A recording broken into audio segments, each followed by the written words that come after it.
కర్ణాటకలో మామపై దాడి చేసిన మహిళను పోలీసులు అరెస్ట్ చేశారు. మంగళూరుకు చెందిన ఉమాశంకరి ఎలక్ట్రిసిటీ బోర్డులో ఉద్యోగి.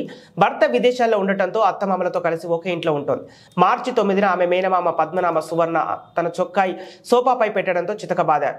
వాస్టింగ్ స్టిక్ తో దారుణంగా కొట్టారు. బలంగా నెట్టడంతో తల సోఫాకు తగిలి గాయమైంది. ఇదంతా ఇంట్లోని సీసీ కెమెరాలో రికార్డ్ అయ్యి ప్రస్తుతం ఈ ఘటనకు సంబంధించిన వీడియో వైరల్ అవుతోంది.